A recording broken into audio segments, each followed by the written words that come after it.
So hello and welcome to Breakout Business Rainbows and Unicorns, where there's no such thing as failure if you don't try. Now today we are, as you'll see if you're watching on YouTube, that we're in a different location today. We are at Precision Joinery, or Precision Made Joinery. I always stick the made out. With Scott and Craig. Hello, Scott and Craig. Hello. Nice to see you. Thanks for coming you on. Too. Again, local company as always to talk about their business, but also it's a special year for them this year, isn't it? Yeah, it is. Yeah, our 10-year anniversary in February. So yeah, exciting times. So tell us a bit about yourself. How did you start? Where'd you come from? What do you do? What's your resume? What's your So I'll start. So basically, from school. Had an opportunity of either going to work with my dad as a bricklayer or to find my own career. Adamant on me not sort of staying at school, to be honest, So literally a job offer actually was made to a friend of mine, of which, to be fair, he'd already decided that he was going to go down another avenue. So my dad found out about the position that was up for grabs, so put my name forward, called up, at the time it was Oakwood Joinery, called them, got an interview, got offered the job, and literally took the job the day I left school. No break for you then. No break, no, literally, yeah, day I left school, literally From started the books work. onto Absolutely, the tools. Yeah, at 16, yeah, which obviously is a different world we live in now. But yeah, so from 16, started as an apprentice, literally had a year sweeping floors, clearing up after people, making the tea, going up to the shop for the guys, literally tedious tasks, and to be honest, didn't enjoy that bit at all, but really had an interest in joinery and wanted to learn. And obviously when an opportunity came of trying to pick a tool up or something, literally, jumped at the chance, and literally just went from there really, and then finished my MVQ3 with Suffolk College, and then it had always been drummed into me that you should never stay where you train. It's good to go and see that there's a big world out there, to be fair, of which I did do. I got another job at a local joinery company, and went there, and within, to be honest, after 4 weeks, realised that I missed where I was. Oh, wow. Stuck it out for another month, and then made contact with my previous boss and said, to be honest, I'd made a bit of a mistake. Would they take me back? Yeah. But I think he really respected the fact that I had tried something else and been man enough to realise I'd made the wrong decision. Yeah. So took me back as a joiner, as much as he looked at me differently. Yeah. As the fact from being a trainee and being somebody that was a little bit motivated and wanted to better myself. There's many people out there that don't. Yeah. So I went back there and, worked there for a few years. We went through a change of workshop. And then went on to become a foreman, of which then went on to manage the company. That's amazing. So had multiple guys, which, to be honest, in that time, it's a difficult time because when you train under people and then become their manager, it's a very difficult thing to do. Yeah. And you've always got the one or two guys that don't like that and take to that very well. Yeah. So you try to manage it as best you can. But then after a period of time, the owner of the business decided that, he wanted to close the door, of which at the time there was 15 guys that were going to be made redundant. And literally that was on an August bank holiday. Oh, wow. So a real bad time for the company, to be fair. But, things move on. They all found work. And to be fair, Craig and I got approached by a local building company to start a joinery company for them. Because there was somebody that we'd worked with closely for years before, making all their joinery. Yeah.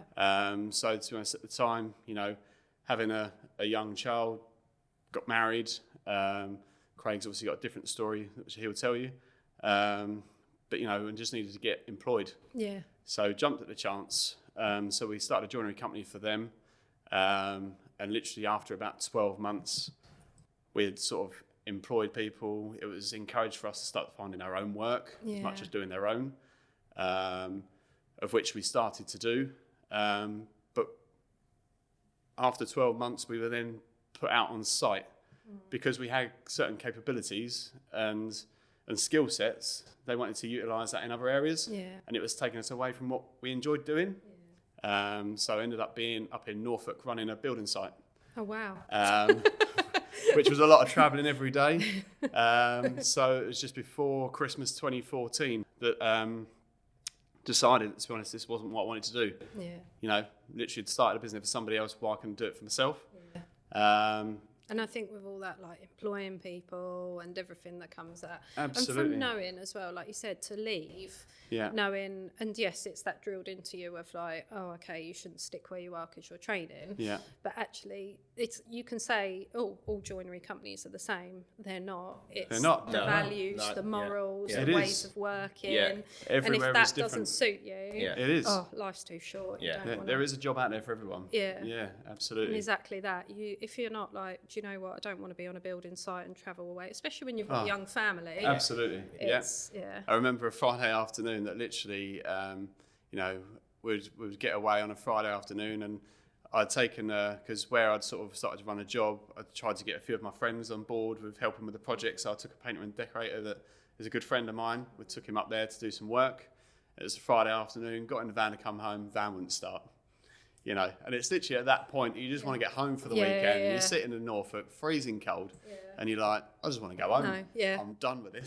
To be honest with you, this is not okay anymore. So obviously made a decision that it wasn't for me, and had a chat with Craig. And, you know, sort of said that wanted to move on and things, and he was in a very similar position to me. How I was going to go about it, didn't really know, but it was just before Christmas, so I knew that I had a 2-week stint to kind of have a bit of a think about it. Plan it out. Started to do a bit of investigating work of how much, you know, money it would cost for basic machines to get something up and running.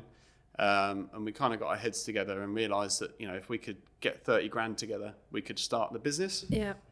So we were looking at doing a £15,000 split each.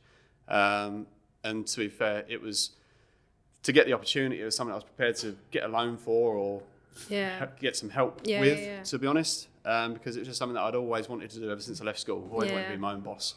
But to be fair, Christmas morning 2014, woke up, Christmas Day, looked at my emails, and I had an email from the National Lottery, and I'd won £20,000 on the raffle. Oh, wow. Yeah, so... I thought you were going to say it's one of those, oh, you've got news. You're like, I've got 5. No, to be honest... You actually got news. Actually had news, yeah. Well, that's a sign, if anything, like, in your face. And it's one of them that you literally, you know, you've never had that before. No. And to be fair, I'd even forgotten my login, so I had to reset all the passwords. And literally... Get in now. saw the message and, you know, literally shouted, and wife's come down and sort of said, what's up? And told her. So literally been given the gift of a business. Absolutely. So it was a very good gift amazing. That Christmas. So yeah, and it was, for me, it was a sign that was meant to happen at the end of the day. So, you know, so invested the 15,000, and with the 5 we utilised that with a family holiday. I was going to say, did you go on holiday? Absolutely. It's always, if you win the lottery, you've got to go on holiday, haven't you? That's kind of like a... Absolutely. So then, so we started, Precision Made Joinery started in February of 2015. So yeah, and to be fair, from then obviously we started in a small workshop with just the 2 of us in Sudbury. I was going to say, because you weren't here, so we're in Cavendish today, but you we didn't start here, did you? No, we started in Sudbury, Woodhall Business Park, small workshop, to be fair, a fraction of where we are today. Literally, you know, Craig will double up on this, but literally our first day was, you had all the excitement of being your own boss day one, all these new shiny machines all set up, ready to go. Not a job to do. No. So it was a real reality What check. do we do now? Absolutely. We both got into work, looked at each other, and we're like, right, what are we going to do? And to be fair, it was a case of, right, get on the phone, had some good contacts from running a previous company sort of thing. So literally phoning around, doing some quotes and things, and we just had to find a job.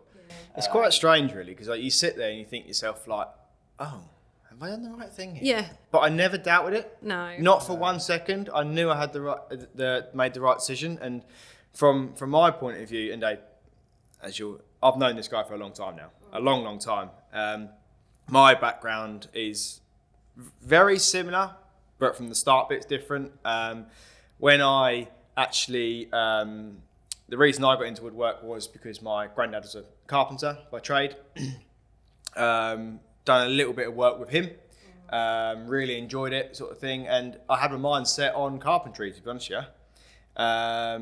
put out my CV to a few local companies, and one company that come back to me was Oakwood Joinery. Had an interview there, and they got the job, got an apprenticeship at there, and really enjoyed it. At the time, Scott was a foreman there, so I've known him since I've started joinery. And then worked through there, really. I started to do my apprenticeship, got that all done. Then I started taking my own jobs on, started doing the bigger jobs. And then I got asked to go into the office and start doing the estimating. So started doing all the estimating from there. And like Scott said, unfortunately, the company didn't work out, went into liquidation from there. And then, to be honest with you, it is the same as Scott's from there. And we went through local building contractor and just got fed up. I was at a stage where, as Oakwood went into liquidation, I was just about to start my self-build. So I was like, bit of a problem here. Yeah. What do I do? I've got all these plans written out in front of me, all the plans of where I'm getting money from, all this sort of side, and I haven't got a job. Yeah. And the guy knocked on the door and said, "Do you want a job?" I said, "Yes." Yes, I Yes, do. I do. Yes, I do. Thank you very much. So it was literally like, I remember giving Scott a call. So I've just had a conversation with the owner. Monday, let's go and have a chat with him. Yeah. Monday, we had a chat with him, and we walked away with all the outfit, and off we go, sort of thing. Yeah. How are we going to do this? Good I don't luck. know, but Yeah. I need money. Yeah, So, we'll make it work. and so we made it work. And to be honest, I wouldn't change it. That really opened our eyes up from that side of things as well, and gave us experience in all the right ways. So it was a great opportunity, but we need to make money. And that's the thing from where we are with joinery. I mean, people obviously do and don't understand what joinery is, but to be fair, from the previous experience of Oakwood is just being in a workshop all the time.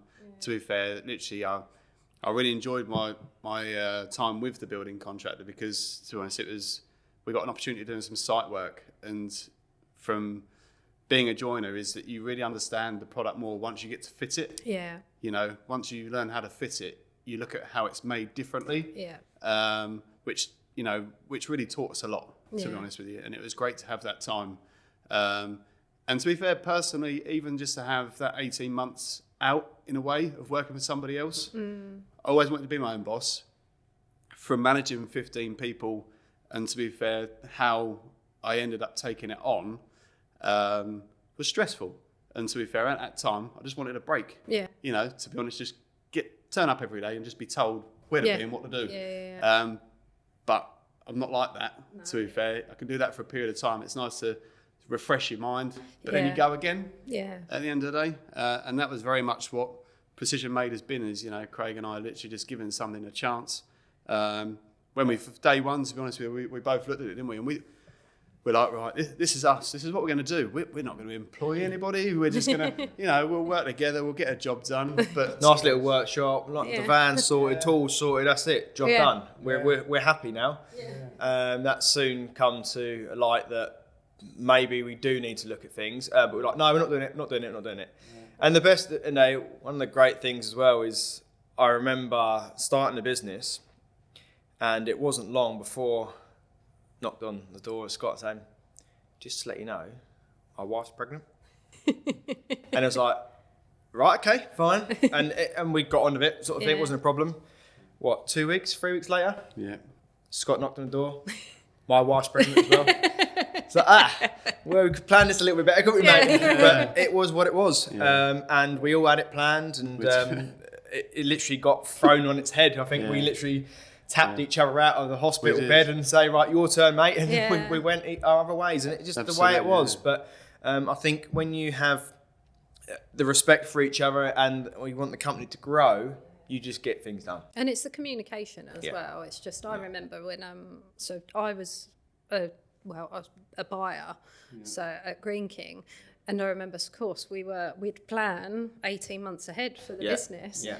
And I came back off honeymoon, and I was just like, I feel too well. I'm sat there with my boss, and I had such a good manager at the time. Yeah. And he's like, right, we've got to do our budgets and things for next year. So I could settle my budgets. If I wanted to save $1 million, I could put $1 million in the budget. That's fine. And I went, Jason, I'm really sorry, but I feel like I'm lying to you because I ain't going to be here. And he was like, how far good are you? I was like, probably about 4 weeks. He was like, you don't need to tell me now. I said, no, but Yeah. we've got that kind of relationship Yeah, I where feel we like I can need be to. open and honest. And yes, I have a team and the team Yeah. will manage. But Yeah. I think if you can talk to someone like that and absolutely. have that conversation, Yeah. whatever it is, whether Yeah. I don't know, a bit of machinery's gone Yeah. wrong or Yeah. you've Yeah. messed up a quote or Yeah. something, Yeah. it's just like you say, it's that respect for each And other. that's the thing. I think it really put the foundations in for the type of business we're going to be. Yeah. What we're going to make it from the very early days. And we've had problems. Yeah. And who hasn't? What company Yeah, hasn't? yeah. We've gone through all sorts of things. But that was very much at the start what we're like, right, we can get through this. We Yeah. can do anything. Yeah. And so we started there, and to be honest, the work started coming in quite nicely. Yeah. And through contacts we already had, through just speaking to friends and family at the start, we would do nearly anything. Yeah. Absolutely. If it was the fact that we had to paint some windows, we'd paint some windows. We weren't closed doors to anything at the time, and you can't be. And if you can still get on over both having sleepless nights, Yeah. then Yeah, I absolutely. mean that's a test of a yeah, relationship, isn't not talking to each other until 10 No. o'clock because Yeah, I don't yeah, want to talk to you till morning. it? You make the coffee today. And that's the thing is, as much as, partnerships in business, lots of people have different views of that, to be honest. As some say it's good, some say it's not. To be honest, we're almost 10 years in. To be fair, don't get me wrong, there's been many days that we don't agree on things. But if you did agree on stuff, I Oh. don't think you'd succeed because Oh, if no, you both absolutely. think it's that, Yeah. and that's not right, No. who's going to reign? No, the Well, bus- we challenge each other. Yeah, exactly. Anyway, Which is the way it should be. It should be, Yeah. and it's healthy as Yeah. well. It's healthy because is. we both want the company's best interests at heart. That's what we both have. Yeah. succeed. But Yeah, exactly. and if, like you say, if you've got blinkers on and you're going this way, Yeah. but Scott thinks actually this way is the right way, Yeah. I might put a fight up, Yeah. but it might be the right way. Yeah. And that's the thing. And we're But you both look at passionate it with then properly, don't you? Like, okay, well, show me the figures, or Yeah. show me Yeah. this, or show me that. We have Why is- discussions, and if we don't agree, to be honest, we'll Exactly. ignore each other for a Yeah, couple exactly. of hours, and then we'll reapproach Yeah. it, and we'll have a chat. And to be honest, Fine. and that's the thing. The key to it is compromise. And to be fair, the heat of a conversation isn't always the best time to compromise. No. So the best time is just to literally, Walk away. let the and dust stuff. settle a little bit, and then reevaluate it. And we do that really well. Yeah. To be honest. And like you say- arguably, I would say the last 10 years have probably been the worst in business. Ah. I mean, if we've had something thrown at us. If you could forecast to start a business, when we started was not the right time. No. No, literally, as soon as we started the business, to be honest, Brexit hit us on the head. And then, to be honest, we then did our first move. We started employing people, and then COVID hit.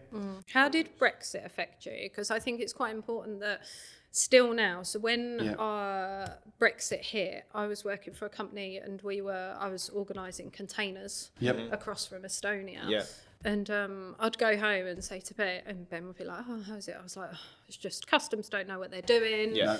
If a container gets held up, Yeah. we just have to pay for storage. Yeah. We then, the container price doubled anyway. Yeah, exactly. Yeah. But it was quite a high-end Yeah. product as well. It was Yeah. baby product. But it was a lot of money anyway. So Yeah. we couldn't put the retail price up No. or the trade price up. No. So how did...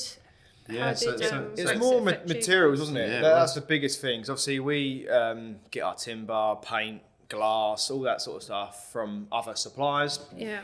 And it was the uncertainty of when it's coming. Yeah. Obviously, we do everything we could to try and plan our production, but we can only do so And much. the increased costs. Yeah. The worst thing with anything, I mean, you can call it Brexit, then we had COVID, you can call it whatever you like.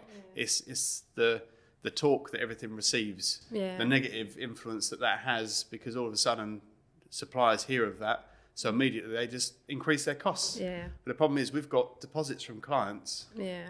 It's a real difficult conversation to sit down with someone and say, look, we now can't do it. No. Or you try to absorb Yeah. as much of it as you can. But it's only Yeah. so much You you know. can take of that Yeah. as a company. And Because you also, I can't think, store anything No. here. It's not No. like, I mean, we're No. talking about a lot of product. Yeah, we are. and raw also materials. it's the flip of that as well. It's not only getting that from suppliers, but people, it really affects, well, even like just what's happened, like the labour getting in sort of thing. Like people, anything's uncertainty, Yeah. people want to stick. Yeah. They don't want to twist. They want No. to stick. And what they do, they sit there and they go, I'm not quite sure about giving you a deposit because I don't know what's going to happen in 2, 3, 4 months' time. Yeah, and I think it always affects that sort of client. Yeah. And they're like, no, I'm not doing it. And then that just dominoes through us. And then we have the problems on the other side of it. We can't get materials or materials have gone up. So it's difficult times. I think COVID was testing. Did you have a team at that point? We had How a many team people of- did you? So we had, what was there, six of us. Six of us. Yeah, so basically 6 of us. And at the end of the day, I think as the world did, you know, the pandemic as such, literally it was like, right, COVID's here. What do? You close your doors. Yeah. Right, send everyone home. Yeah. Let's be safe. At the end of the Yeah. day. Well, to be honest, you know, we both had young children at the time, but then being homeschooled. Yeah. And we're like, right, okay, well, we'll just work from home, continue to try and do some quoting, find more work, you know, for hopefully when we can get back. Yeah. To be honest, it was really challenging because while you're trying to work at home and you've got little kids literally coming up to you. Daddy, Yeah, Daddy. yeah. Oh. You know, and to be fair, we still had rent to pay. Yeah. You know, so we had a week off, Craig and I, and to be honest, we just said to each other, we're just going to make a bubble with the two of us. Is the fact that, look, we'll furlough everybody else, Yeah. but we've got to be there, getting the cogs moving Yeah. to pay the bills, Yeah. because otherwise we wouldn't survive. No. So we literally had a week off, then was back in the office, then was back on the It was tools. a hard week, though, wasn't it? Yeah, yeah, it was. Yeah, absolutely. Yeah, Being at home. So then we were back at work literally, and just even if we could just cover the overheads, Yeah. just meant that, you know, the guys had a job to come back to. Yeah. You know, but to be fair, after a period of time when the government started releasing things, we introduced one back into the team sort of every week to other week, and prioritised what jobs we had that we could get done. Just making all that, like the restrictions of what it was, and like in Yeah, the making workshop, it work. we said, right, that's your area, that's your. It was so hard, but we were doing something, Yeah. and that was what it was. And I think, Yeah, to be honest, we were lucky with the industry we were in that we could do some things. Yeah. Absolutely. And when you look at all the others, and it's terrible to say, but through the COVID period, it was very, very difficult to manage. We done all right for it. Yeah. And there's a lot of companies out there what really struggled. It's really hard to explain to people that, you know, when you see everything that happens to the NHS and things, but to be honest, our business grew through COVID because people didn't go on holiday. No. You They know. wanted to do their houses up. Yeah. They did indeed. So Yeah. to be honest, in that respect, to be fair, it increased our business, Yeah. which is a real difficult thing to tell some people, to be honest with you, Yeah. but that is the truth. But I don't And think I think the construction industry, to be honest, throughout that time, carried the country. Yeah. Oh, you know? massively. Because for a while, I kept apologising because I had a great time in COVID. Yeah. We stayed at home. I mean, Yeah. it was randomly the best summer ever. Yeah, it was. Yeah, it was. Yeah. Ben would get called out to emergency gas and plumbing issues. So he'd literally go out, come in the back door, strip off everything in the washing machine and just doing what we needed to do. Yeah. At the time, everything I did was remote. Yeah. And I worked for a company where we sold to John Lewis, Mamas and Papas, because of course, what was everyone doing? Shopping online. Yeah. So my hours went up. Yeah. So Yeah. it was just work. Yeah, exactly. And I wasn't going out spending the money. No, So absolutely. Yeah, Win-win, win-win, isn't it? yeah, So absolutely. we were those people. "Oh, we'll get a hot tub. But you did, and it's a bit like, and it's the same with everyone else, wasn't it? All of a sudden, you're sat in your kitchen, you're like, oh, kitchen ain't been done for a few years. Well, not is that. it? We done We're a lot of like forced to- offices and things like We that. did right now. home- So Yeah. I think offices, people yeah. are like, well, I can work from home now. Yeah, exactly. Yeah. And to be honest, there's still companies out there what haven't got everyone No, back they yet. haven't. And you Yeah, look how yeah. many years down the line it is. Yeah. So people are still, that's dominoed through it. But it was good for us. Yeah. So we grew through COVID, even when the tail end of it, when it was all coming out, we started employing more people. Yeah. We got up to 8 in Acton. Yeah, we did, yeah. And then from then we moved to here. So you went from Sudbury to Acton. Sudbury to here. Acton to here. did, yeah. Okay. So what prompted the moves? Because obviously it's all in the same area. Was it just size of premises? Size or- of premises, to be honest, is really dictated by that. Is the fact that, you know, at the time we kind of wanted to be in a commercial area so that Yeah. people could find us better and sort of know who we are. Yeah. But to be fair, then moving where we were at Acton, it's the fact that we found like the footfall of people just popping in Yeah. wasn't the jobs that we wanted. No. To be honest with you, it just wasn't. So then it really opened up our eyes to, you know, we put a mezzanine floor in Acton, and we just outgrew it, and we had it seems. We were indeed. We had no storage space. You know, if a job got delayed in terms of delivery, really messed up our flow. So then, you know, we opened up our eyes, sort of thing, to see what it was about. I think it was Craig's wife heard about this unit here that was somebody had put a post on Facebook. So we come and met the landlord here. And to be fair, where we are today, it used to be an old grain store. You know, to be honest, dry. Well, you say that. Yeah. at the end of the day, We're not talking about that. Just like for a grain store. Yeah, Craig and I have obviously grown up. At the end of the day, my dad's a builder. Craig's grown up around building as well, sort of thing. So we have a vision of things. And you know, when we saw the unit, it was sort of a derelict lean-to and things. You know, it didn't really. As you walked in here, I never forget where we're sitting here today. Yeah. It was, you could see all the way through both doors, and there was bags of fertilizer plonked in here, like cultivator parks here. In there was grain and a combine, and we was like, got it.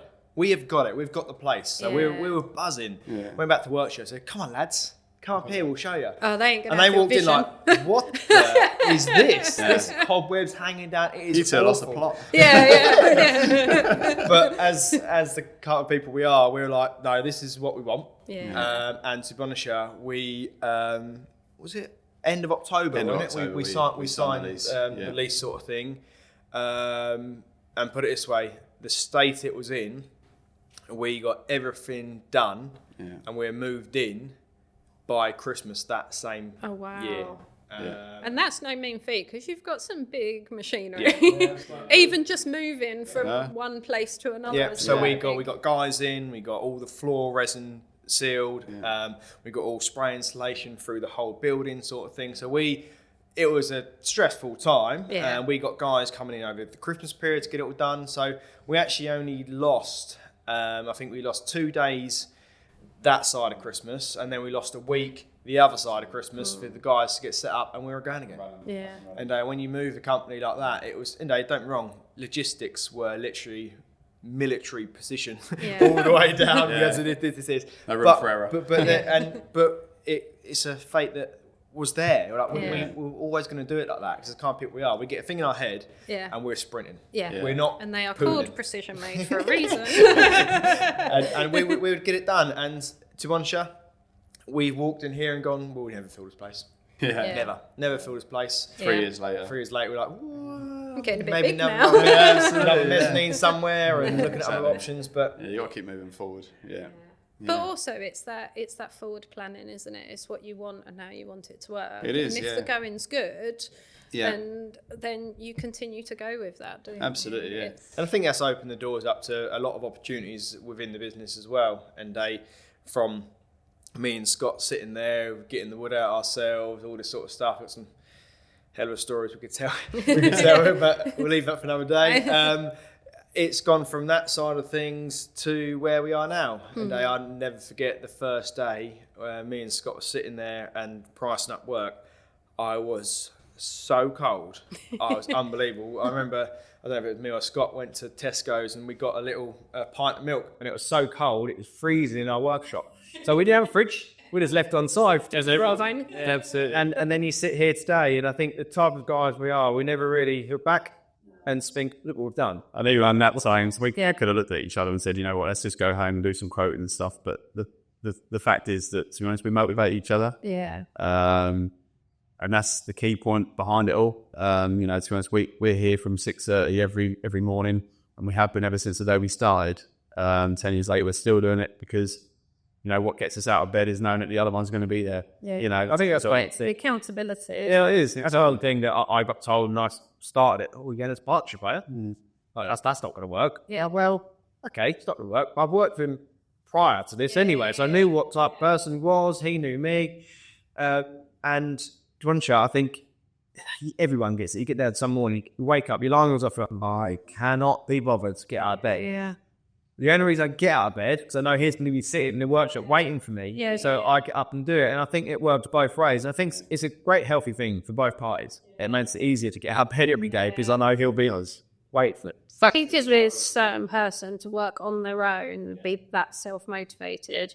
And the same with people who are, and I'm sure you've got a few in the team, they're happy doing that work. Yeah, That's their lifestyle, that's what they do. It's the same with Green King corporate did not suit me. I did not like being told what to do. I hate red tape. I'm a problem solver. Whereas there were other people in the team and they're amazing at it, and they would, if customer like his plan, I want to be a director and I want to do this and I want to do that. If we're all the same, the world would stop anyway. So, and every company needs that sort of person. yeah. To come in, do what they need to do, go home. Yeah. They need that. But then you need the people in the mix who are going to drive it forward. Yeah. Want to push on in these areas, sort of thing. We try, as you heard, Scott come from an apprenticeship. I come from an apprenticeship, and we've got 2 guys as we sit here now going through an apprenticeship. We always try and give back from that point of view as well.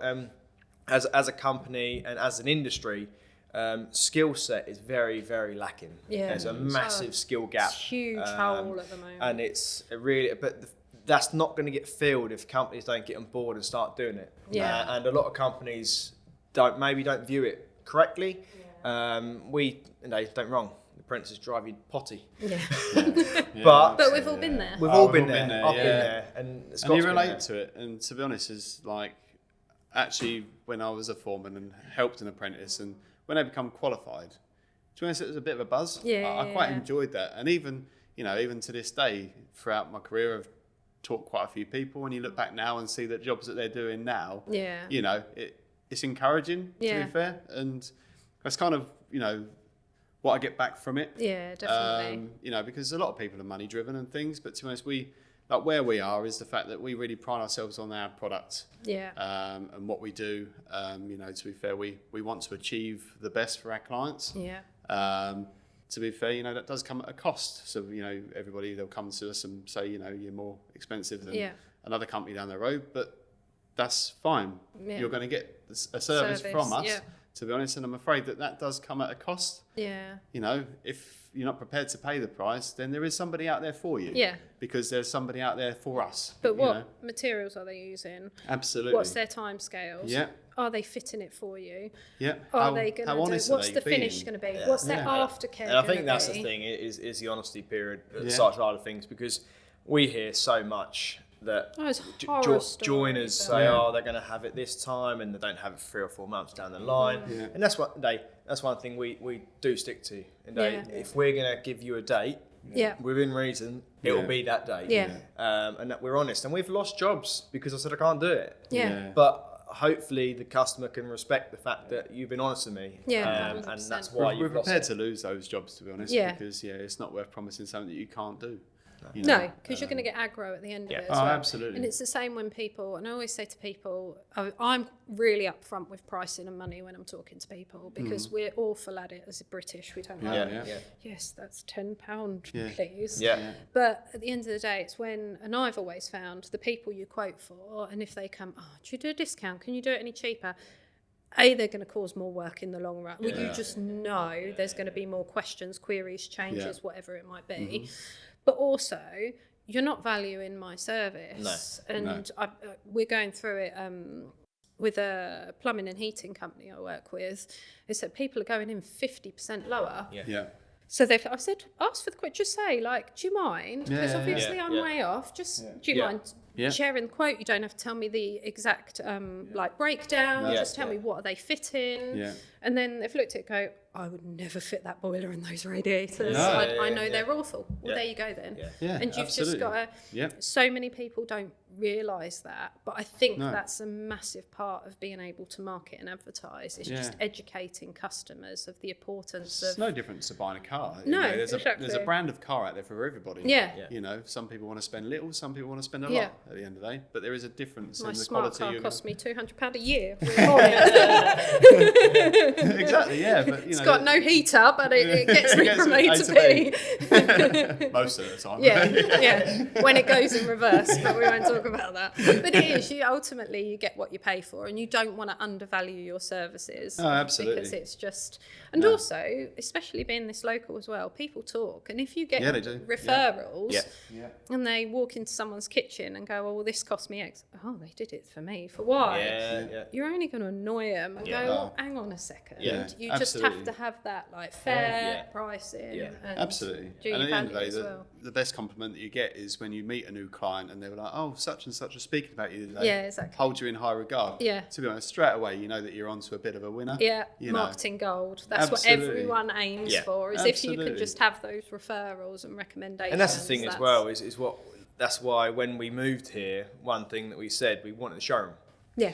And we need the showroom because people who are coming in, and we're lucky as a pair because we can see things Yeah. and we visualize it, but a lot of people can't. Yeah. They want to see things, they want to come in, they want to open and close doors, they want to go in drawers, and it's really a benefit having this sort of setup so they can come in as a fully functional showroom. Yeah. Well, everything works, and we've had chefs in here doing event events, nights yeah. and stuff like that. It's been fantastic. Yeah. And we look at it sometimes each other and go, right, I think we need to like push this and get some more guys Yeah. in here to see it. Do we need it? Yes, we do. Yeah. Yes, we do. We Yeah. definitely need it, and it is a bit more work going into this to try to keep it lively, keep it up to date, and stuff like that. But it's getting people to come to us. Well, it's seeing the finish, it's seeing It the is, yeah. product. And that's what it's we've- meeting yeah. you guys to Yeah, see how absolutely. personable you are Yeah. and People asking binds the people at the end questions of the day, you know. massively. And also, you put it down on a quote, and anyone can write a quote. Yeah. Can you do it? Yeah, if yeah, I can yeah. bring them in here and say, look, I can do it. Yeah. Look at this. Yeah, yeah, Just exactly. a bit more faith in the customer. Yeah. The feedback that we get as well is in terms of with joinery is the fact that as far as we're aware in Suffolk, we're one of the only joinery companies with a showroom. Yeah. You know, lots of kitchen manufacturers, have a showroom. But the fact is that you go into their kitchen showroom and you'll get a choice of one of three kitchens. Yeah. To be fair, we had a client in the other day, and to be fair, they were wanting to come with us because they actually want to put three kitchens together. Yeah. And every job and every cabinet or unit we build is bespoke. Yeah. It's all made as a one-off. Yeah. To be fair, it comes with a certain element of skill set that we have to employ Yeah. because the guys have to be switched on for every day. But they like that because every day is a different day. Yeah, and it's it's- challenging as well. Absolutely, it's not it's not production line is the fact that, but again that does come at a cost. So every job is run individually. But that's what keeps it switched on for us. We do anything from windows, doors, conservatories to staircases, media walls, kitchens, boot rooms, dressing rooms. But we enjoy what we do because every day is a different day. I'm guessing that's how Pinterest actually helped you when you come in and go, can Yeah. you do this? Yeah, You're like, absolutely. yeah, we can Yeah. do that. Can you do this storage solution? Yeah. Yes, And one we thing can we do say that. to people is, and if you really wanted to, we could have a kitchen with a different door in every single opening. If you really Yeah. wanted to, we can do anything. It's not that Yeah. you've got to choose from design A, B, or C. Yeah. And we spent a lot of time on that side of things because it's the design work and all the effort that goes into that, the planning of the job, what makes the better job at the end. If you just go in gun ho, and you never know what you can get at the end of it. And then it's talking to people as well, is because everything we make is bespoke. It's talking to people. What do you want out of this unit? Yeah. What do you want to store? Yeah. Give me the item. I'll make it to fit that item. If it's a Hoover, an ironing board, an iron, or whatever it Yeah. is. And they give me your TV size. We can make it for your TV. You've got a fire in it. Give me the fire size. We can make it exactly how you want. And that's one thing what is quite nice of the internal stuff sort of thing is when you get and someone says, oh, I've got an old record player. But I want it on show and I want to store records in it. And we've done loads of little quirky things like that made specifically for that person.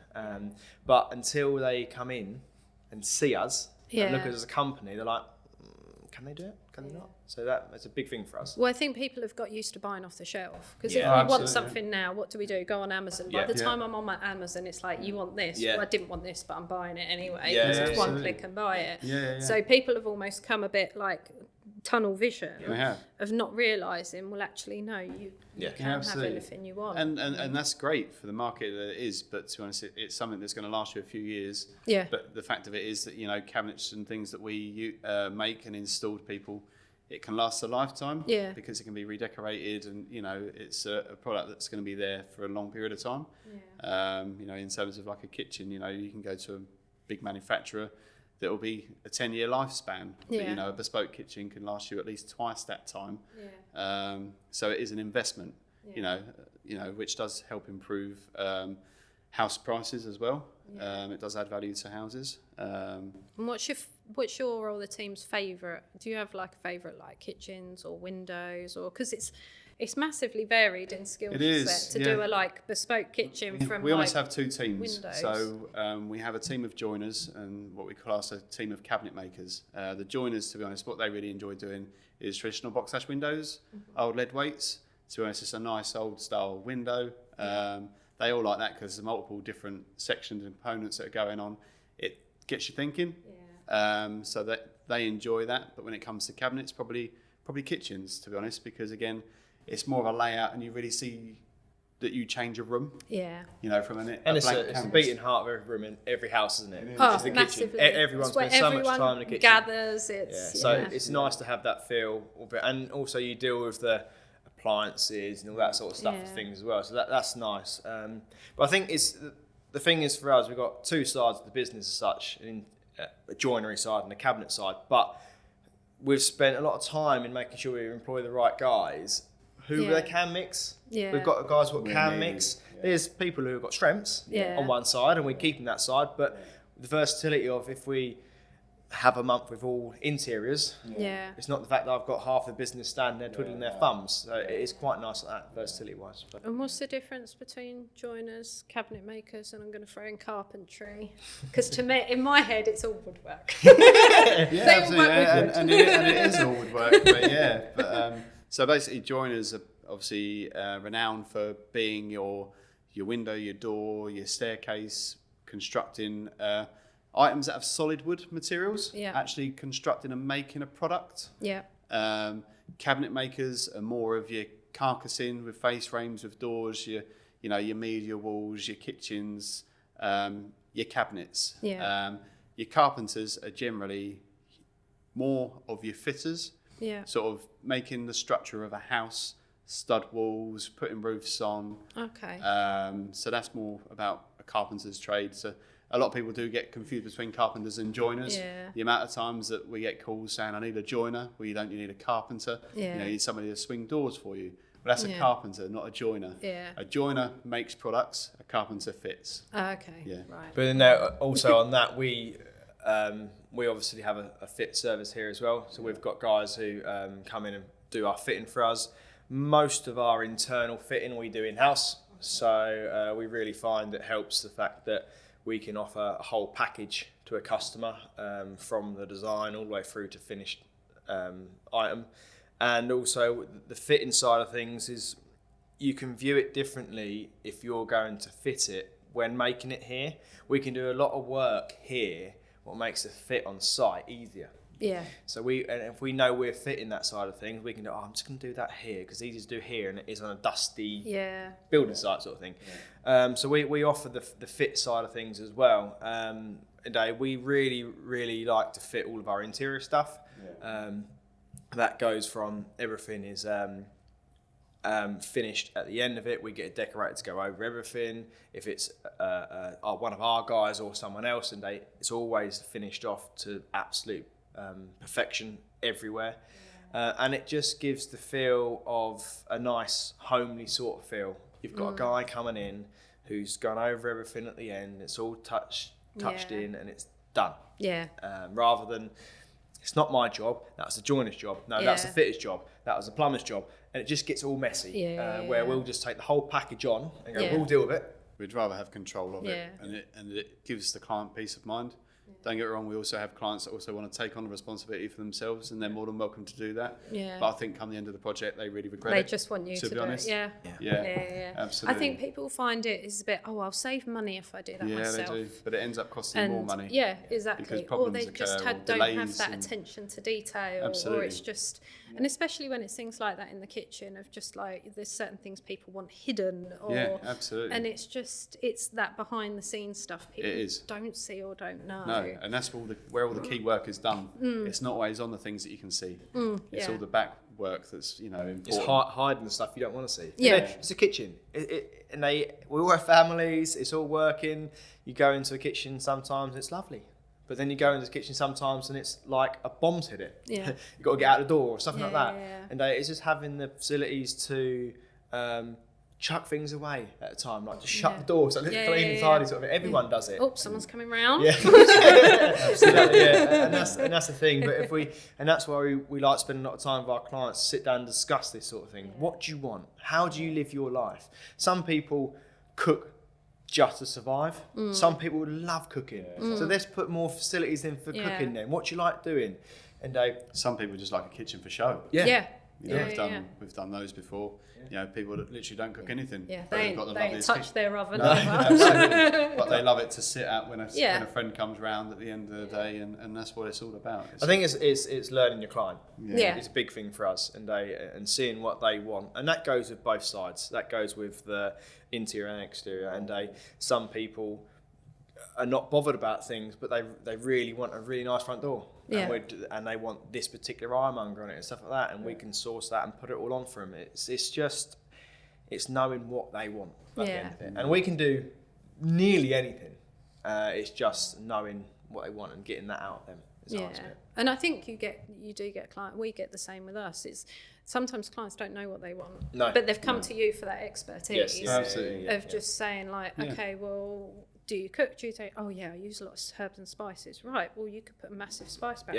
Could I? Yeah, absolutely. Yeah, you could. Yeah. Oh, what happens to the corner cupboard? Like that's always dead space. Well, you can do this, this, and this. Yeah. Could I? And it's those, and then they like it's telling them educational. what they want. Exactly. It's just educating people Massively. So, what is there?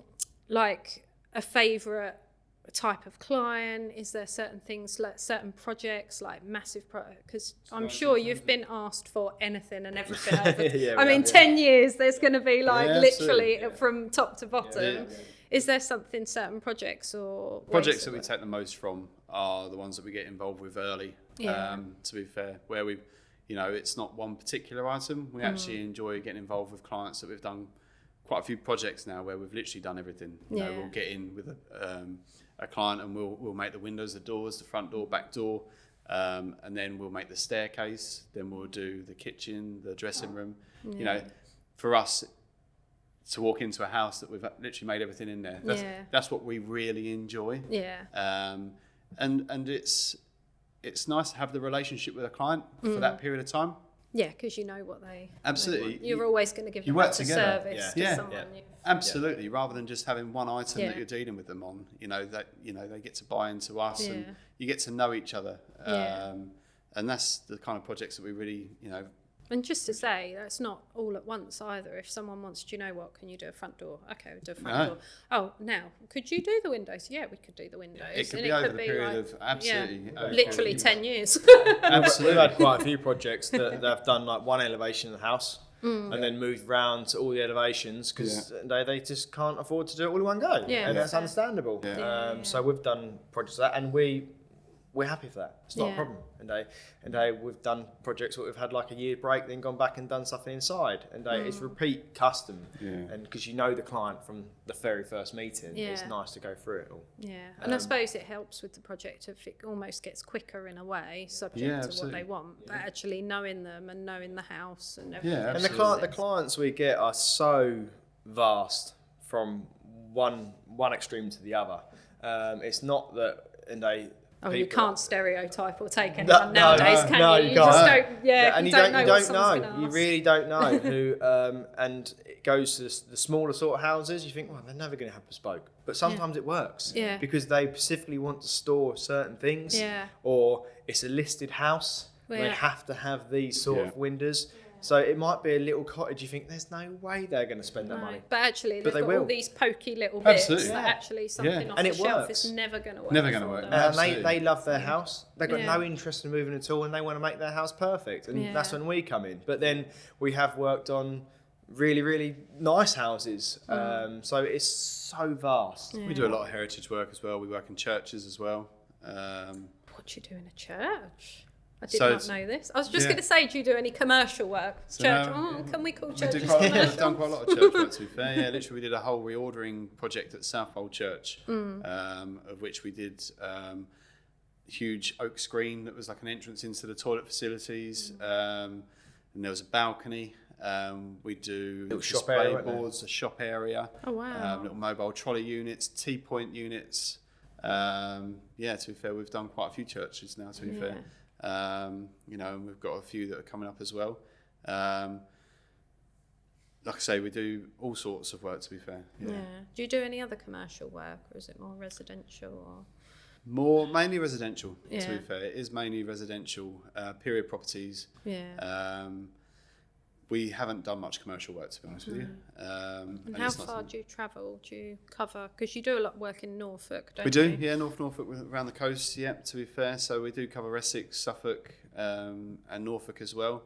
To be fair, as the business grows, is the fact that we know that we need to open up our catchment area as well. I mean, to be fair, just it really is job dependent. And to be Yeah. fair, we will travel wherever anybody's willing to pay for our products. Yeah. I mean, 2 months ago, we priced for a staircase up in Scotland. Again, it was for an architect that we're currently doing another project for. We work with quite a few interior designers, Yeah. of which, again, they work with clients that have more than one house. Yeah. So to be fair, we've had it before where, a client will have a holiday home in Norfolk that we get to work on, but then they want their house done in around London. We've done some bespoke bunk beds for someone. We did. Literally, we done a job for an interior designer locally, and this other company went on our website, saw that we make bespoke beds, That's in the Cotswolds, and that's in the Cotswolds. Yeah. Oh wow. And so for us, we obviously made the bunk bed, obviously surveyed it, made it, got it all fitted, and done it all from there. But it had to fit in a specific space. The setup of the beds had to be this sort of setting, so it had to be bespoke. It Yeah. couldn't get off the shelf. Simple as Yeah, that. yeah, yeah. So and they found it on our website and went from there. So it's quite a few. I think it is going to cost more, obviously. Yeah, of But course. you're getting what you want. You're Yeah. getting the sockets in the right place, the Yeah. charging points in the right place, the lights in the right place. So Yeah. it works for people. Yeah, and I think that's important for putting your work out there as well. It is. Whether it's on your website or on your socials, because you never know who's looking. It could be. You don't. You think so everyone's got to do their research, from architects to interior designers, Yeah. let Yeah. alone a homeowner. Yeah. And it's getting it out there to And it think, really is I about- could have a bespoke bed. I don't have to have a. Yes. It's about your marketing and your branding, to be fair. And that is one thing that we really took from the building contract that we work for, to be fair, is the fact that, like, we have our vehicles fully wrapped. We've got our target that we try to put as many places as we can so that it becomes more familiar and grows the brand. Yeah. Quite early on, we wanted to make sure that we ran the business the right way. Within probably 5 years of starting the business, we signed up for what is called the British Woodworking Federation, which is a national organisation, of which we had worked with them before at a previous joinery company, but we signed up with them. And to be fair, they have a code of conduct, which basically you have to have certain paperwork implemented, waste disposed, and it was something that we wanted to get involved with because we wanted to make sure we were running our business the correct way. Yeah. And to be fair, from not running your own business before, who really knows? Yeah, who knows? You know, so we thought We knew how to do the joinery side of things. Yeah. That was easy. It's running the business what we struggled with. Yeah, to be honest with you, at the exactly. start. yeah. So with the implemented code of conduct, it made us sort of more aware of what we should be doing. Yeah. And we implemented certain things, and we are code of conduct compliant. But also being a national organisation as well, they have a yearly awards, of which in 2021 we put in our first application for an award. And in our first year of applying, we were actually finalists in 3 categories. Amazing. Of which, to be honest, we went to an awards do at the Fitzroy Hotel in London. To be fair, during the day we were on the tools making somebody's joinery, quick home shower, bow tie on, up in London. Yeah. All of a sudden we're looking at each other thinking, what are we doing here? Felt to be so honest. out of place. Imposter syndrome at its highest. Walk in that room like, what are we doing here? 100%. You know, you look around the room, and to be fair, you know, a lot of the room you're looking at is the fact that they've been sitting behind a computer all day, and no respect to them, but a lot of them hadn't really probably picked the tool up. No. You know, it's a real difficult place to put yourself there, and we're like, what are we doing here? I never forget, Dad, you walk into the nice reception area sort of thing, and you're looking down this board and you're thinking, that guy's from that company, like, they're massive. Yeah. Like, that guy's from that company, they're massive. Like, what are we doing here? We're Yeah. so small fry. Yeah. But But you all feel like it's small fry because it's you guys. yeah. It's like you say about branding your trucks. Yeah. There's a company in Sudbury, they've got 4 vans, Yeah. and every time people will ring them and go, I see your vans everywhere. And Yeah. everyone assumes they've got between 10 and 15 vans. Yeah. Absolutely. Because it's Yeah. a local thing Yeah. and people get to know. And Yeah. what is it? People have got to see you 6-7 times Yeah. before they pick up the phone or ring Yeah. you. Yeah. And I think that's really important because Yeah, we've people had take big, the mick out of my smart car, Yeah. but it was why, I mean, it cost me 200 quid to get it wrapped. Yeah. The number of people that have said and seen the brand Yeah, and yeah, rung it, yeah. that's paid for Absolutely. itself. And over with and our over. branding So- and to be honest, the projects that we've been lucky enough to be involved with, that we put on our website, you know, big, not competitors of ours, but bigger organisations have come and checked us out. Yeah, Because, you know, they're kind of like, who is this company? Yeah, yeah, And to be fair, they come and see us and they're like, oh, okay. Yeah. You know, to be honest with you, it's Yeah, the yeah, fact yeah. that we pride ourselves on our image, our reputation, but it's nice to know that they are recognising who we Yeah. are at the end of the day. So just back to the awards thing. So 2021, we were finalists. We didn't actually win an award that year. To be fair, and we was kind of a little bit deflated because we thought that we had quite a good entry, and we looked at what did win, and it was kind of like, oh, okay. Yeah. You know, Yeah. to be honest. comparison Yeah. sets in. what are we doing? And Yeah. we're never going to win. We're idiots, sort of thing. All that Yeah. sort of side of things. Yeah. And went away with tail between our legs and a bit like, go on. Yeah, deflated. Yeah. But to be fair, you know, another year and some nice projects that went on. You know, we're lucky enough to do a nice local residential property, large property that sort of spanned nearly 2 years of work for a local builder, FA Valiant.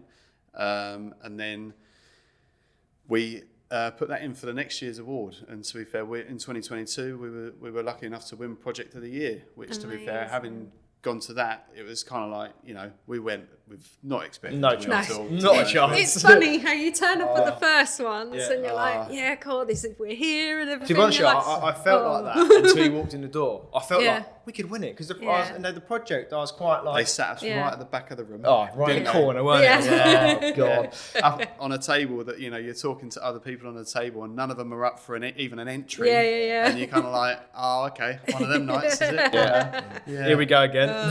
We did a whole podcast episode on awards because there's ones that you can pay for, sponsor. Yeah. I've been approached with stuff and they're like, oh, if you pay 1,600 quid, you'd like be in for awards. I'm like, It's criminal but it though, doesn't, isn't it? It doesn't mean anything. anything. No, absolutely. You just don't get And to- that buzz, No. like No, you absolutely. say. And to be honest, winning that award, to be honest, it was the pinnacle of my career. Yeah. To be honest, because it's what you, It's your industry. It's yeah. that your absolutely. peers that And, you are know, saying. and a baby that we'd developed and Yeah. grown, to be honest, all of a sudden is now being seen nationally. Yeah. And the thing is, anyone can enter. And Yeah. you got to make sure you tick the boxes from their Yeah, point of view. yeah. But nearly anyone can enter. Yeah. And you've got turnovers from nearly nothing to millions Yeah. Yeah. entering this same organisation. And Yeah. the fact that two numpties sitting there talking, we done it. And to be honest, with you, it was we sat there and the feeling that night. We was Yeah. on cloud nine, Yeah, I absolute bet. cloud nine. It was fantastic to go through that, and the whole, that like Scott said, the whole of we're actually doing joinery in the day. We're literally Yeah. then we're gonna quickly get showered, change up to London, and Yeah. get there, sort of thing. It was really good. Really good. Yeah. And then because that was 2022. That was wasn't it? 2022, And then you were back again 2023. last year, weren't you? So 2023, to be honest, we put an application in, and yeah, to be fair, didn't get a finalist or anything in that year. So to be fair, you know, we took that on the chin. yeah. Salt. Don't. So yeah. So unfair. yeah. Never going to that again. No, absolutely. So, but yeah, no, to be honest, just made us sort of look right. Okay, we really need to look at what work we're doing the next year and sort of and make our application more appealing to somebody. Yeah. And to be fair, again, for the same contractor, we had another nice local project, which was an old rectory, of which, you know, to be honest, it was a full sort of refurb, you know, new staircases, windows that were being replaced like for like. fitted out units. There was a real contrast of projects and skill set in terms of the joinery that was going in. So we put that in for an entry in 2024. And again, we were finalists in 2 categories, of which, to be honest, we almost felt that there was an award that was almost built for us, because the first year we didn't win an award. We had a nice heritage project that we had put forward, and it didn't really fit a category other than project of the year. Well, the following year from that, they even said to us that, look, from that, we're actually starting an award that is the Heritage Project of the Year. Check you guys out. I mean, that's a massive it was almost pat like on the back. It was almost like they'd built an award for us, but we hadn't won it. Yeah. So it's like, not we ours give yet. and we take away. Yeah, absolutely. So, thanks for the idea, but not this year, guys. So with the project that we did at Fornham, we applied and entered that into Project of the Year and the Heritage Project of the Year, of which, you know, we went to an awards do back in November, wasn't it? Yeah. And and we actually down won. to tools. We coming in this morning. Yeah. We weren't actually on the tools that day, but we got up to London, and I'll never forget. We got there, so have a drink, start relaxing, sort of thing. Your mind's going through like, we won it before. Are we going to win it again? All this sort of stuff, and then mind's ticking. And then before Scott the met a awards, guy. literally in the foyer, to be honest, you go to these things and you know some people, a lot of people you don't know. There was an old chap that I bumped into, and he was talking to somebody that I knew, got introduced, had a bit of a laugh with him, and it turned out that he was one of the judges. Oh, okay. And he turned around and asked who I was, and I said I was Scott from Precision Made Joinery, and he went, "Oh, you're up for an award, aren't you?" And I was like, "We are, yeah." And he's like, "Yeah, sorry about that." And I was like, "Oh, okay." Did he say stuff along the lines of like, "Oh, it's a really good entry"? It's a good entry. Yeah, it's a And good I'll never entry. forget. Yeah. Scott came over to me and goes, No. "We ain't won it." I said, "What do you mean we ain't won it?" He goes, "We ain't won it." I said, "Why?" He goes, "I just spoke to this guy over there." And he just said, "It was a good entry." He's like, "Oh, we ain't won it." So we're sitting there like, oh, "Okay, we're here now. Have a good night." Enjoy the food. Enjoy the and food. Yeah, exactly. Well yeah. done. Clap, clap, sort of thing. And we actually won it. Yeah. We actually won it. So that was And amazing. literally on the way down, the guy approached me and come and give me a hug and apologise. It's like I couldn't give it away. Absolutely, yeah. We went to one last year, and Breakout was up for one, and Suffolk Creative Space were up for one. Yeah. But the one Suffolk Creative Space even in the introductions, they kept talking about this other company again and again. And and you're like, well, we're clearly not going to. Is it worth us being here? Oh, look, they're there. And and you're just like, guys, just like dial it down a bit. Yeah, absolutely. Yeah. Oh, that's amazing, though. You must be so proud, because you took some of the guys as well. It wasn't just you two. You took guys that worked on the project. So there were 6 of us that went. Yeah, So we wanted to take the guys who actually worked on the job as well, because we feel that it is our company. Yeah. But we done bits and bobs on that at the time, but a lot of the work was done by others. So we wanted to win or lose. We wanted to take them for the night and take up there and see. What we pride ourselves on, to be honest, is the fact that from day one we've always wanted to be Precision Made Joinery. Yeah. We are individual people, to be honest, outside of here and here, but is the fact that we're part of the team, they're part of our team. We are Precision Made Joinery. We do everything as a team. Yeah. Which brings us, to be honest, in terms of ever since we started to employ people, we're well aware on trying to keep the team together. Try and do some team building, of which, to be fair, in the early days... Don't just give them all pizzas on a Friday. No, there you go, guys. We've done that. We've done that. Cakes on the birthday. But it's that, have you seen that meme going around of, it's more for bigger corporate companies, because we used to have it at my Green King, and it'd be like, morale's not great. Have some pizza on a Friday. And you're like, oh, great. I don't think that's going to solve the bigger issue. No, it's not. But anyway. It's a bigger problem than that. But that's more of a big corporate. Yeah. So no, to be honest, we thought of, how can we utilise the team building? Yeah. But to be honest, raise some money for charity. Yeah. Because as much as where we are is the fact that it's good for business, but the people that why not try and utilise that for also another good? Yeah. So both my daughters were prematurely born. So we in 2019 we decided that we wanted to start doing raise some money for charity, but also do it as team building. Yeah. So we decided that we was going to raise some money throughout the year for the Rainbow Ward, West Suffolk Hospital. of which, you know, we did, I'm trying to think what we did that year. So that was when we did the... Was it the whole hog? It was the whole hog mud run thing. Yeah, that was quite cool actually. It was fun. So we did that, and to be fair, we raised £1,500 for the Rainbow Award over the year.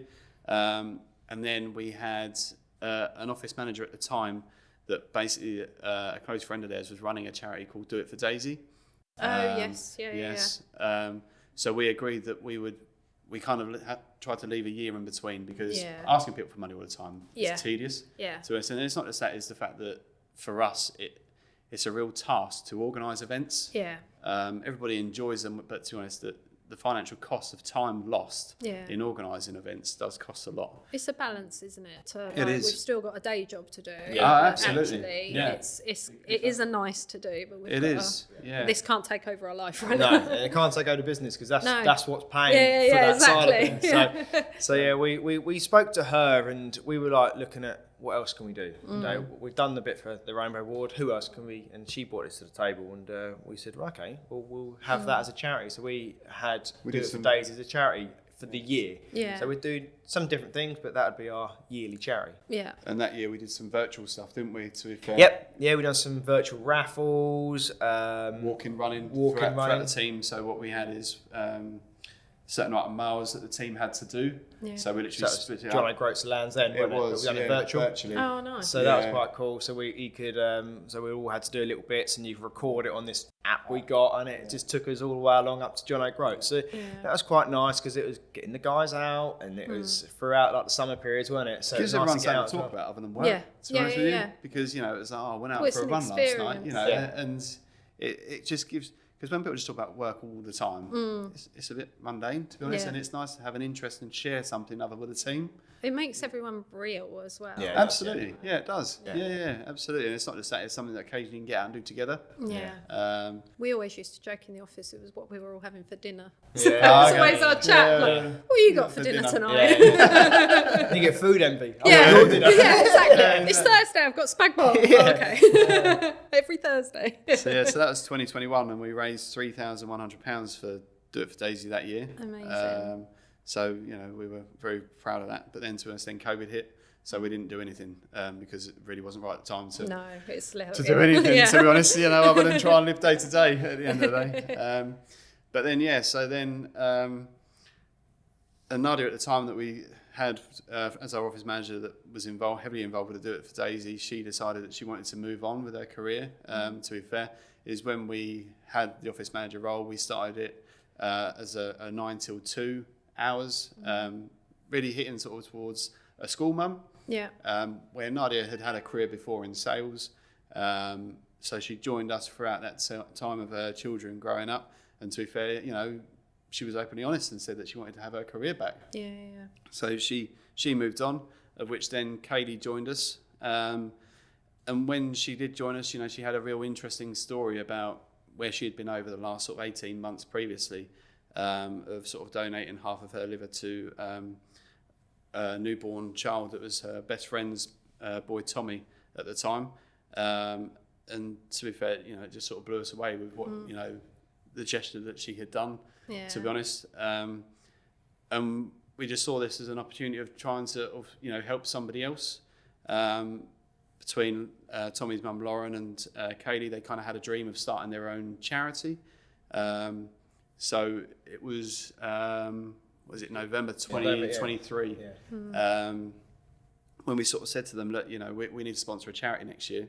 Get yourself registered, and we'll do everything we can for you over the next year to get you find your feet and I think start. It's a bit of a stressful time for her. So oh god, like it's a great opportunity. Let's go.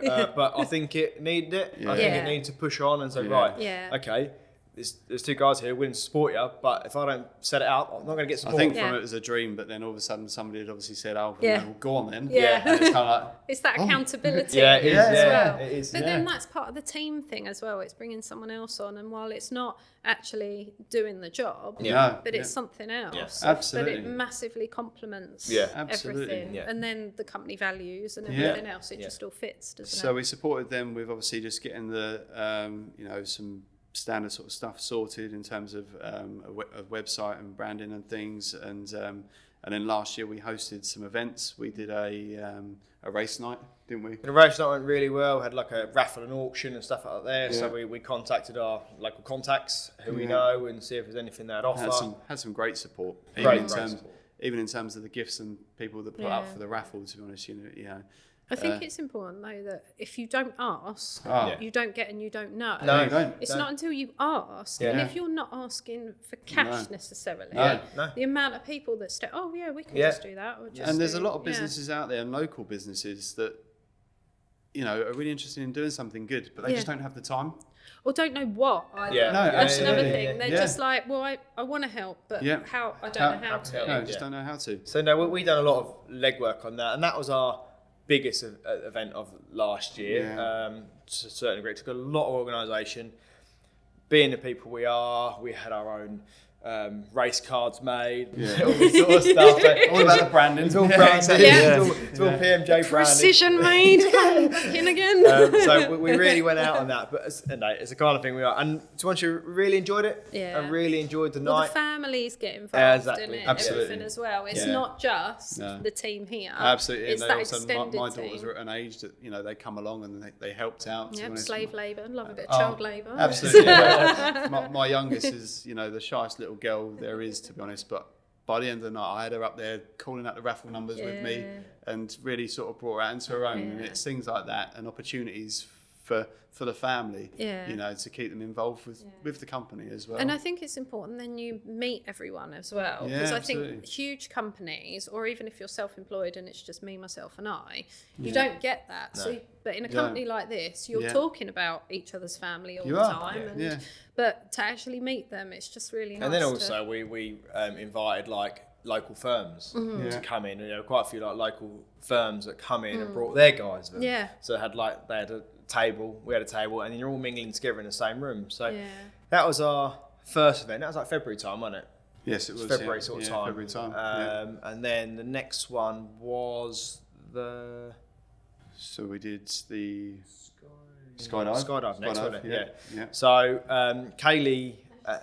Power play. Yeah, actually, So to one show, it was one of the things that I actually always wanted to skydive. Yeah. Don't know why, I've always wanted to do it. Yeah. So it's like one of the things I want to tick off, just I've done it. So I said about skydiving, and then I said, well, if I'm going to do it, let's try and get sponsored for it. Yeah. And I spoke to this guy, and he wasn't as keen. He wasn't as keen. I love my feet on the floor. Just to go back to, you're not the same people. No. He wasn't as keen, but I think it was jumping out of a plane. It was like.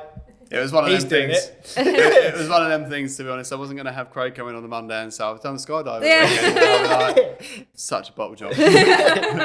So we got together, and actually Kaylee's mum done it with as well. So we went up to Beccles, and And to be fair, it was great that she did it, because on arrival, I saw somebody that was a lot more petrified than me. So to be honest, I felt that like I had to be strong for her. Yeah. So to be honest, I literally Funny how that happens. I ended up just laughing my way through the day. To be honest, it was just a smile on my face all day. I've said I'll do this. And to be fair to her, bless her, she wanted to be the first one out the plane, of which she was. And once she was gone, there was no way back for me then. And the day itself was sunshine from sight. Like, it was unbelievable day. Unbelievable We day. arrived and it was rammed because they'd had such poor weather in the lead up that literally everybody's was being cancelled. And then all of a sudden the day we had was glorious, literally bright blue sky. It's fantastic, wasn't it? Yeah, absolutely. Not a cloud in sight. And you could see for miles. And to be honest, one of the best things I've done. Yeah.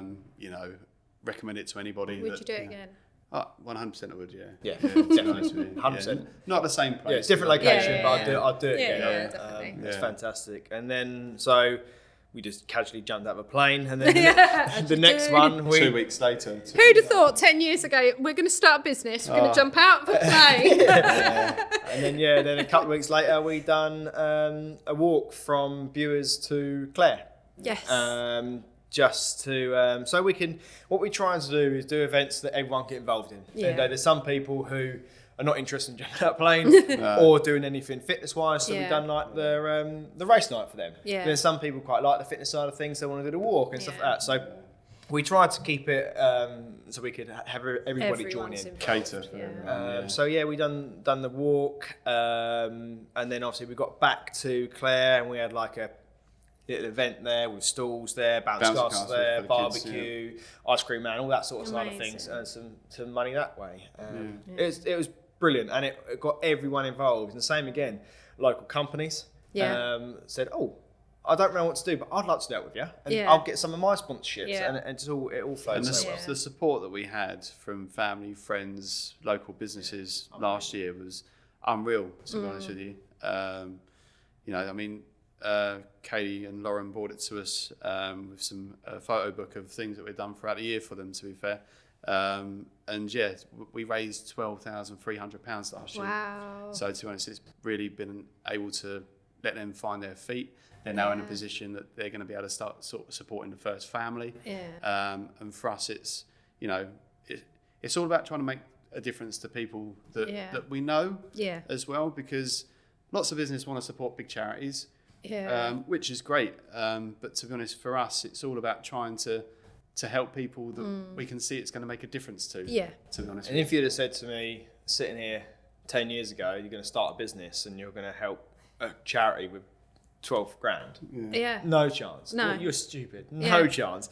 But I need 15 grand to start it. Yeah, exactly. And that's when you look at it like that and you think it's unbelievable. But we're lucky enough, we're in a position that we can do it, and we want to try and help where we can. You can only do so much, like we discussed before, and you've got to run a business, but where we can help, we do. So we try and have like a year on and a year off sort of thing. So we don't have it's keep not going. overwhelming. But local events and things are dying because you can't get the volunteers anymore. No one wants to volunteer. No. Everyone sits and goes, where's this gone? Why isn't this done anymore? Yeah. However, if you can get local businesses that are used to just getting stuff done off their to-do list And anyway. we're in a world full of criticism, aren't we? You know, massively. Everybody just criticises anything anybody does, so people don't want to do it anymore. No.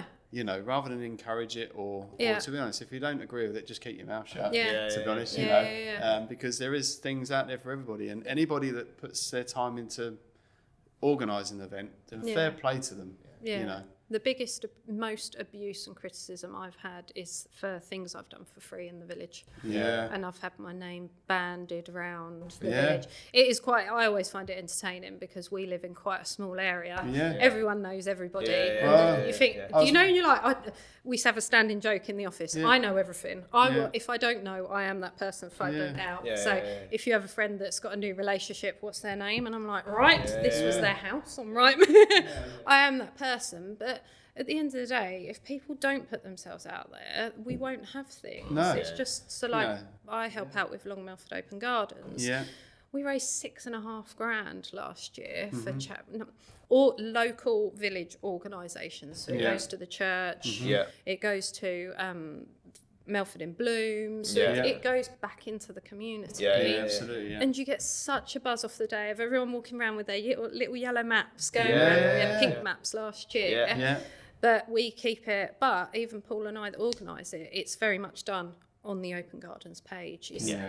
It's not put out there that we do it because, I'll be honest, because of the criticism, which is so sad because it's all such a positive. I mean, over 12 grand for a charity is just, and that's what we've learned epic. And what we've learned about the charity events is obviously it's bringing local companies together. You know, and you can't beat that. Support each other. And I think that's the equivalent of the pub chat. So you know how the we pub always, chat is gone, isn't it? I say not we all, but our parents used to, where's Dad? Oh, down the pub on a Friday, pint after work. They'd get out, I've had a crap day or whatever's happened, and then go home for my tea. But that's where business was done and people chatted and started. And if you can just, and it will be, and I'm sure you've had it like I've had it, you have an off-the-cuff chat at a random event like that. The next week you've got an email or a phone call. Oh, you mentioned you do kitchen. Absolutely. And it is. It's a good way of just communicating with people. Massively. And that's more, I think, showcasing that you've done that work, you've organised something outside of the day-to-day job. Yeah. Is almost without saying the words of, I mean, we can do this, like, and we don't specialise in this. We specialise in joinery and cabinet making and everything else. So people automatically like, oh, I met him the other day. He's a really nice, positive bloke. So, like you said before, they're kind of sold by the time they've picked up the phone and come to you. You don't have to go looking for that business. No, you don't. No, I think the buzz of sitting here at the end of it, and even if you break it down to each event, I loved it. I loved every event. I loved being involved. I loved helping out, and the buzz you get on the night or the day, wherever it was fantastic. And the fact you can sit here and say that's the amount of money you've raised, and you look at that, it's a massive pat on the back. But unfortunately, we're not that kind of people. We're like, okay, we're going to give this year a break. What's next year? To be honest, where we are today, you know, parents and families and relatives and even clients that we work with and know us from old, is they come in the showroom and, you know, tell us that we should be really proud of ourselves. Yeah. Do I feel proud of myself? No, because I'm not done yet. No. To be honest with you. And Craig's very much the same, as the fact that I think the day that I'm proud of myself will be the day that I need to give up. Yeah. I'm a long way off of there yet at the end of the day. Because we are greedy. Yeah. And I think with that, greed makes the business grow and develop. Because I think if you're not greedy, then you're not going to succeed. No. You know, but it's a self thing. We expect so much of ourselves. Yeah. You know, that when you do expect a lot of yourself, you want the people around you to come with you as well. Yeah. You know. And that rubs off on the team as well. Absolutely, it does. Because if you just sat there in the office and were like, you do can't this, just dictate. do that, they'd be like, no. And that's the thing with us, like with our team, we try and keep. You know, there's not one job out there that we wouldn't do. No. Not one. Or haven't done either. Or haven't like, done in the swept past. the floors, making the tea. We've done all that. Yeah. So, and I think we get respect from our team because we're not just some office boy who's sitting there telling people what to do, but actually know how to do it ourselves. Drawing up the plans, and they come in and go, I can't make this. Yeah. Well, it's on the plan Absolutely. now. You know, you got an apprentice out there, you know, pushing a broom around, sulking, and then filling a bin up. But then you go and have a chat with him and say, look, mate, I was there once. Yeah. You know, there's opportunities out there for anybody at the end of the day. And to be fair, from being business owners as well, we really want to keep our team together. Yeah. It's important for us to keep thriving and driving forward to try and create the opportunities for the staff. Yeah. And we wouldn't be here today if it wasn't for them. No. No. Simple as that. No, They're not nowhere at all. near. No. And we really respect every single member of staff we've got. They're brilliant. And they're all individuals. Yeah. They've all got strengths, they've all got weaknesses, but it's our job to learn how to manage. They all need to be managed differently, but effectively, to be honest, you know. But that's learning. We're a family here at the end of the day. We spend more time together than we do with anybody, and that comes with an element of frustration. Yeah. But to be honest, you know, from a day to day, is, you know, that all of our team, you know, if they have a bad day or a bad evening, they always feel like they can come and talk to us about it, and they do. And to be fair, you know, we encourage that because we want this to be a safe place that they come and like to be. And also being the guys here, and we're terrible for it.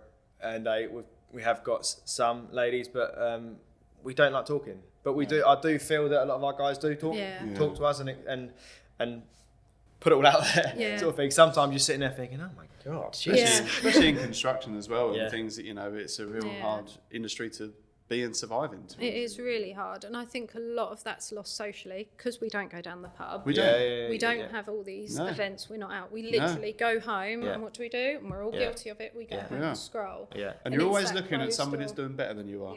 It's all positive, isn't it? Yeah. Everyone puts positive on there. Yeah. And so you think, oh, they're doing that. Yeah. You don't see the negative side of No, things. Nobody exactly. puts a bad not the day, hard do they? work. Yeah, not the hard work, not the graft, not the what else is going on. And I think that's caused a bit of an issue with people being passive aggressive and not talking, and they don't want to put. I use my personal Facebook I don't use Facebook, but Instagram goes to Facebook on my stories, and I'll test things out on there before I put things on the company. Yeah. And if I put several negative things, people actually switch off. Yeah. So I get my stories will come less and less and lower. The minute you put something positive on, it just goes. Yeah. And it's that thing of I've always been that open and honest person, and I will always put stuff out there, and I will overshare. Like you say, people sit there and go, God, Folly, you really should just stop talking now. But it comes out, and actually it helps me. Yeah. I'm not, and if you can get people like that talking, Yeah. they don't actually want no disrespect, your opinion or anything you say, it's just getting it out there. Yeah, it is. Yeah. And if they feel Somebody to safe listen. and confident to say it to you, Yeah.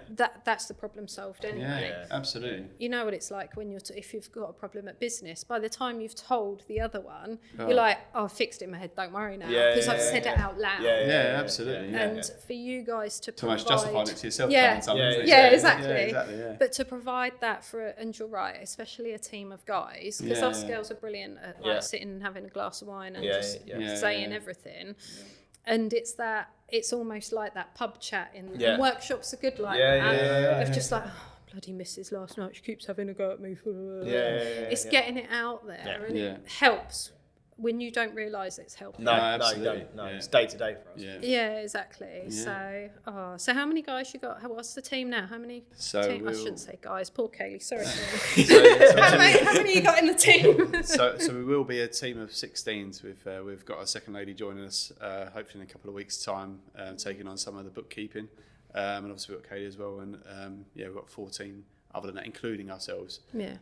So 16 in total. But to be fair, when we first started, we didn't want anybody, to be honest. No.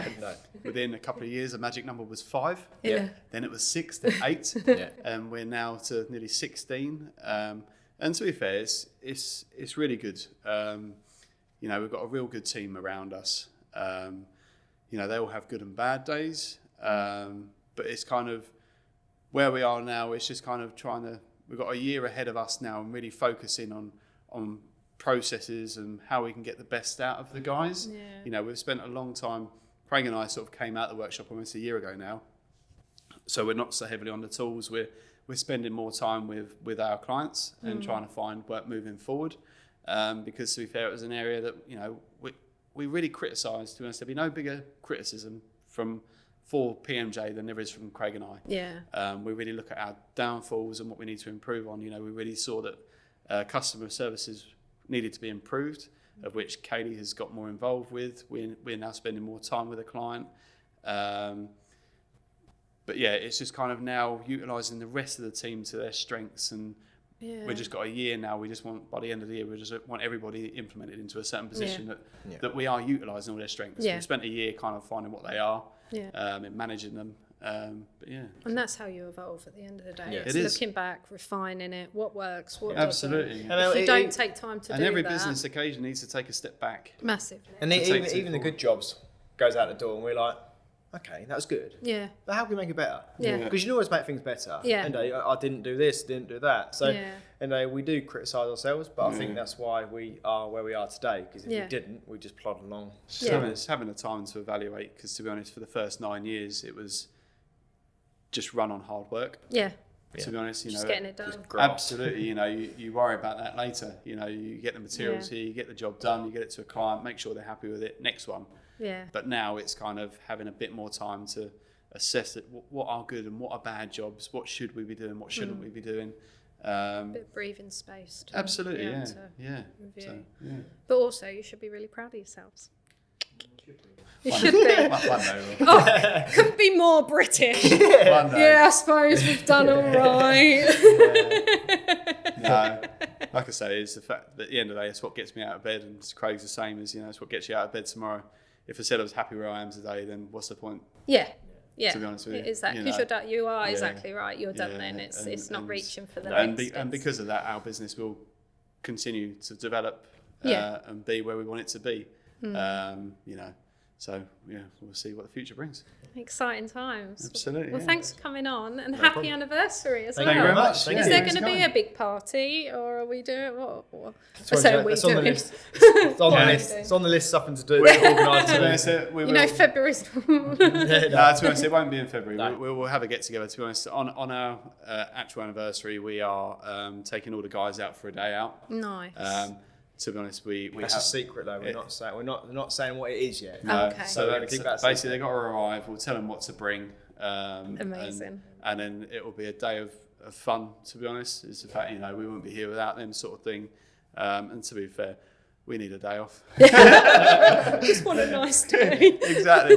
Day out the office. But no, following that, we'll have a get together of, you know, the people that we've worked with and that's it. alongside. Something like a maybe in the summer sort of thing. Yeah, Whether exactly. better have something just to celebrate the year. So Yeah, definitely. Oh, thanks for coming on. Great to all right. talk to you. no worries. Thank you. And please, all the details will be in the show notes, the website, the social links, so you know how to get in touch with the guys and Kaylee at Precision Made Joinery. But please pass this on to someone who's, if they're looking to start a business or any information, and obviously if they need a new kitchen. Thanks. Thank you very much. Thank you.